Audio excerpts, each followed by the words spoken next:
Hai minasang, saya Rizka dari Pocket Nihongo. Dalam mempelajari bahasa Jepang, tentu diperlukan evaluasi untuk mengetahui sejauh mana kemampuan bahasa Jepang kita. Kalau dalam bahasa Inggris, alat ukur untuk mengetahui kemampuan bahasa Inggris dikenal dengan TOEFL, TOEIC. Nah, untuk mengukur kemampuan bahasa Jepang, ada lembaga yang mengadakan tesnya. Nah, kenapa sih kita harus ikut ujian kemampuan bahasa Jepang? Yang pertama, tentu saja untuk mengukur kemampuan bahasa Jepang kita sejauh mana. Ya, bahasa Jepang kita di level berapa nih? Nah, yang kedua, untuk keperluan beasiswa atau sekolah di Jepang. Yang ketiga, untuk keperluan bekerja di perusahaan Jepang, baik di Indonesia maupun di Jepang. Nah, kemudian kalau kita mau ikut ujian kemampuan bahasa Jepang, harus kemana dan di mana? Pertama, ada JLPT.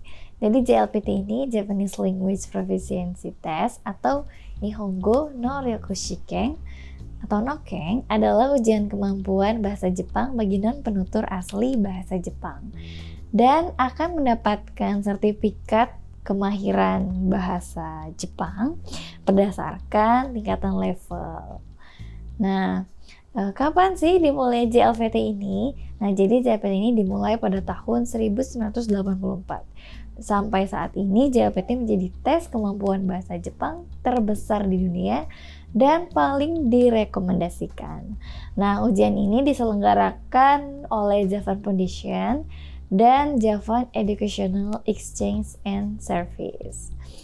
Nah, pembagian level JLPT ini ya sampai saat ini JLPT dibagi menjadi 5 level ya, yaitu level N5, N4, N3, N2, dan N1. Level yang paling mudah dimulai dari level N5. Nah, bagi yang berminat menempuh tes JLPT, tidak ada keharusan untuk mengikuti tes dari level paling bawah. Ya, misalkan saja, meskipun belum pernah mengikuti tes level N5, bisa saja langsung mengikuti tes level N1. Jika memang dirasa kemampuan bahasa Jepangnya yang dimiliki sudah cukup untuk level tes yang akan ditempuh. Nah, kemudian apa sih isi tes JLPT ini? Yaitu meliputi tes vocabulary, kanji, dan tenang aja kanji ini hanya bentuk soal pilihan ya, tidak ada menulis kanji.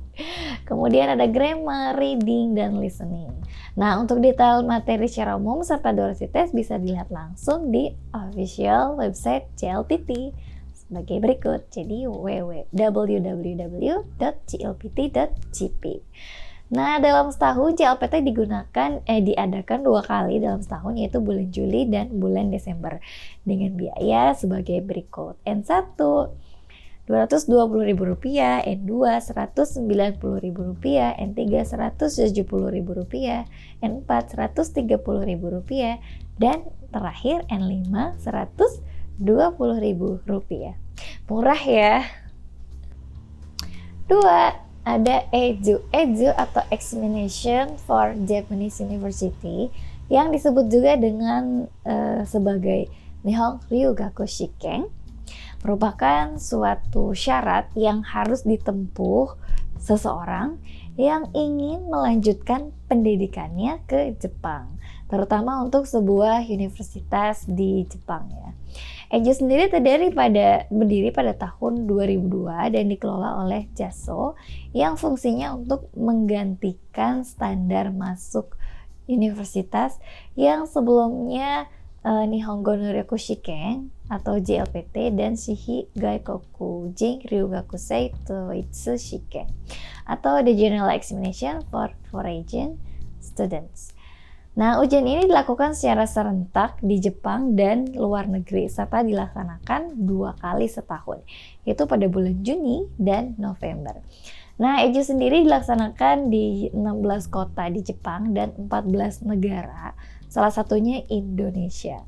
Nah, ujian EJU tersedia dalam 2 bahasa, yaitu bahasa Inggris dan bahasa Jepang, yang bisa dipilih salah satu ketika mendaftar ujian ini. Nah, pelajaran yang diujikan dalam EJU ini adalah Japanese as foreign language. Kemudian ilmu pengetahuan alam seperti fisika, biologi, kimia, dan Japan and the World, dan matematika. Dengan catatan, untuk ujian ilmu pengetahuan alam dan Japan and the World tidak bisa diambil secara bersamaan. Nah, kemudian Japanese as foreign language diujikan untuk mengukur kemampuan seseorang dalam bahasa Jepang.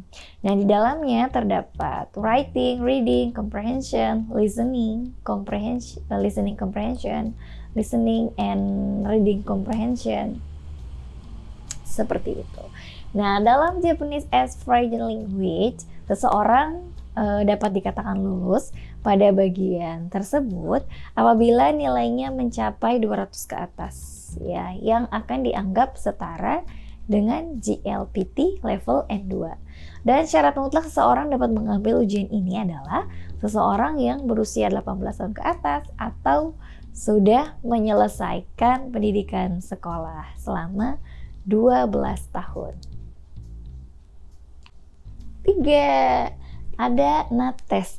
NAT merupakan singkatan dari Nihongo Achievement Test. Dimulai 5 tahun setelah GLPT diselenggarakan di bawah naungan Sengmon Kyoiku Publishing. NATES melaksanakan ujian perdana pada tahun 1989. Nah, sama seperti GLPT, NATES juga mengukur kemampuan siapa saja yang tidak menggunakan bahasa Jepang sebagai bahasa ibu.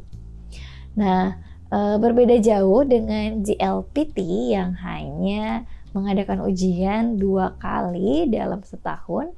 NATES mengadakan ujian sebanyak 6 kali dalam setahun, tepatnya pada bulan genap ya setiap tahunnya, mulai dari Februari, April, Juni, Agustus, Oktober, dan Desember.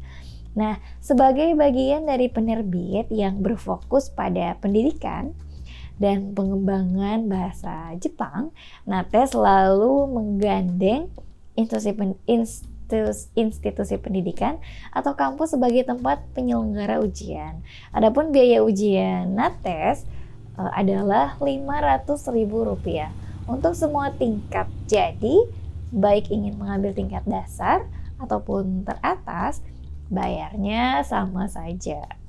Nah, dalam NATES terdapat 5 tingkat ujian, ya sama dengan GLPT, tetapi beda nama. Nah, tingkat paling mudah adalah GoQ, ya dibacanya ya GoQ, ya Go5 Q level, sama dengan GLPT model lama ya.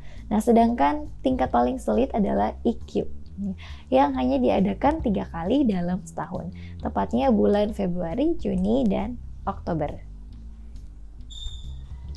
4. Ada JTEST. Pada ujian JTEST tidak ada sistem lulus atau tidak lulus ya. Penilaian akhirnya adalah masuk pada kelompok tingkatan mana peserta tersebut dengan indikator penilaiannya, yaitu sejauh mana peserta tersebut memahami bahasa Jepang. Jadi terdapat 2 tingkat ujian yang dapat peserta pilih berdasarkan kemampuan, yaitu yang pertama adalah tingkat A sampai C, ya diperuntukkan bagi peserta yang sudah belajar bahasa Jepang pada level lanjutan hingga atas, ya sekitar level Chokyu atau Jokyu ya, biayanya sekitar 400.000. Kemudian ada tingkat DE, diperuntukkan bagi peserta yang belajar bahasa Jepang pada level menengah. Oke, penjelasan lebih lanjut teman-teman bisa buka di halaman JTEST pada bagian DE ya. Biayanya sekitar 400.000. Kemudian tingkat FG diperuntukkan bagi peserta yang belajar bahasa Jepang pada level dasar. Sama, penjelasan lebih lanjut teman-teman bisa cek di laman JTEST pada halaman tingkat F sampai G. Biayanya juga sama 400.000. Nah, untuk penyelenggaraan tahun lalu diadakan pada tanggal seperti berikut ya. 12 Januari, 8 Maret, 10 Mei, 12 Juli, 13 September, 1 November. Nah, untuk lebih lanjut silahkan teman-teman buka websitenya www.jtest.com. Nah, terus ujian mana nih yang sebaiknya teman-teman ikuti? Kayak balik lagi ke tujuan teman-teman ikut ujian itu untuk apa? Kalau memang tidak buru-buru untuk mendapat sertifikat, teman-teman bisa ikut GLPT. Selain biaya ujiannya lebih murah karena disubsidi oleh pemerintah Jepang, juga waktu penyelenggaraan ujiannya lumayan lama ya, sehingga teman-teman punya banyak waktu untuk mempersiapkannya. Nah, jadi teman-teman mau ikut ujian yang mana nih? Apakah kamu sudah siap?